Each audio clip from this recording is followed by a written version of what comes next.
कभी सोचा है कि टेक्नोलॉजी हमारे आसपास की दुनिया को समझती कैसे है? इस पूरी चर्चा में हम यही जानने वाले हैं कि मशीनें उदाहरणों से कैसे सीखती हैं। तो चलिए शुरू करते हैं। अच्छा, कभी ये सोचा है कि ईमेल में अपने आप कुछ मैसेज स्पैम फोल्डर में कैसे चले जाते हैं? मतलब ईमेल प्रोवाइडर को पता कैसे चलता है? ये कोई जादू तो है नहीं।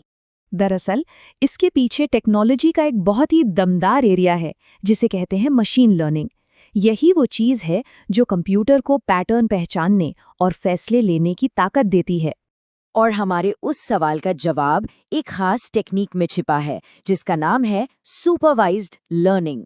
आज हम इसी को आसान भाषा में समझने वाले हैं। तो ये सुपरवाइज्ड लर्निंग आखिर है क्या? देखिए, इसका पूरा सार लेबल किए हुए डेटा से सीखने में ही है। आइए देखते हैं कि ये काम कैसे करता है। इसकी परिभाषा बहुत सीधी सादी है। सुपरवाइज्ड लर्निंग मशीन लर्निंग का वो तरीका है जिसमें मॉडल को ऐसा डेटा दिया जाता है जिस पर पहले से ही सही जवाब का लेबल लगा हो। मतलब हर इनपुट के लिए सही आउटपुट क्या है ये उसे पहले से पता होता है। और इसका मकसद बहुत सिंपल है, इनपुट और उसके लेबल के बीच का रिश्ता समझना, ताकि जब कोई नया अनदेखा डेटा आए तो मॉडल उसके नतीजे का सही अंदाजा लगा सके। यहाँ पर देखिए, ये बड़ा दिलचस्प है। ये जो लेबल किया हुआ डेटा है ना, वो असल में बस इतना ही है। हर ईमेल के आगे बस एक छोटा सा टैग लगा है, स्पैम या नॉट स्पैम, बस।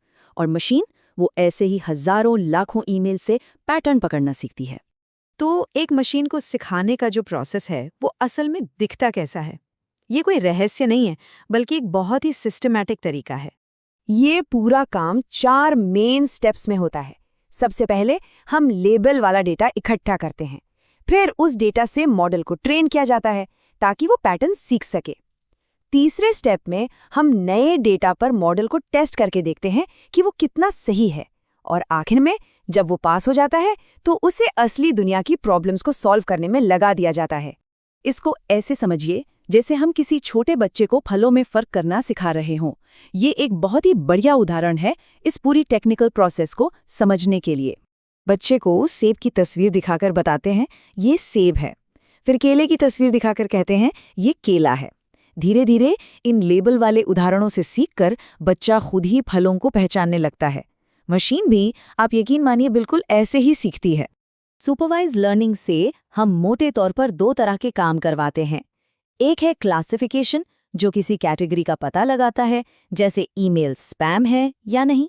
और दूसरा है रिग्रेशन, जो किसी नंबर का अंदाजा लगाता है, जैसे किसी घर की कीमत क्या होगी।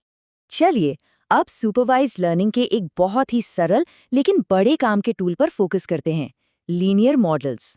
लीनियर मॉडल क्या करते हैं? वो क्लासिफिकेशन की प्रॉब्लम को सॉल्व करने के लिए बस एक सीधी लाइन खींचते हैं जो अलग अलग डेटा कैटेगरी को बांट देती है। सुनने में जितना आसान लग रहा है, ये उतना ही पावरफुल भी है। ये जो लाइन दिख रही है ना, इसे टेक्निकली डिसीजन बाउंड्री कहते हैं। ये बस एक बंटवारे की लाइन है। मॉडल इसी लाइन का इस्तेमाल करके तय करता है कि कोई भी नया डेटा किस तरफ आएगा, मतलब किस कैटेगरी में जाएगा। अब ये लाइन खींचने के लिए कई तरह के लीनियर क्लासिफायर्स होते हैं। यहाँ कुछ नाम हैं, जैसे लॉजिस्टिक रिग्रेशन और लीनियर एसवीएम। नाम भले ही थोड़े मुश्किल लगे, पर इन सब का काम एक ही है, डेटा को अलग करने के लिए सबसे अच्छी लाइन खोजना। तो सबसे जरूरी बात यह है कि इन्हें इतना ज्यादा इस्तेमाल क्यों किया जाता है? क्योंकि ये सिंपल होते हैं और बहुत तेजी से काम करते हैं, मतलब कंप्यूटर पर ज्यादा बोझ नहीं डालते। चलिए अब थोड़ा जूम आउट करते हैं और देखते हैं कि ये टेक्नोलॉजी हमारी रोजमर्रा की जिंदगी में कहाँ-कहाँ काम कर रही है। स्पैम ईमेल्स को पकड़ने से लेकर क्रेडिट कार्ड के फ्रॉड का पता लगाने तक, मेडिकल जांच में मदद करने, चेहरे पहचानने और यहाँ तक कि लोन अप्रूवल तक में सुपरवाइज्ड लर्निंग हर जगह है। तो मतलब पूरी बात का निचोड़ क्या है? निचोड़ बस इतना सा है, ये जो एक छोटा सा आइडिया है ना कि लेबल किए हुए उदाहरणों से सीखा जाए, यही आइडिया उन अनगिनत फीचर्स को चला रहा है जिन्हें हम रोज इस्तेमाल करते हैं। और कमाल की बात यह है कि हमें पता भी नहीं चलता कि पीछे ये सब हो रहा है। तो अब जब ये प्रोसेस थोड़ा साफ हो गया है, तो सोचने वाली बात यह है कि सुपरवाइज्ड लर्निंग और कहाँ-कहाँ काम कर रही होगी हमारे चारों तरफ, शायद ऐसी जगहों पर भी जहां हमने कभी सोचा ही ना हो।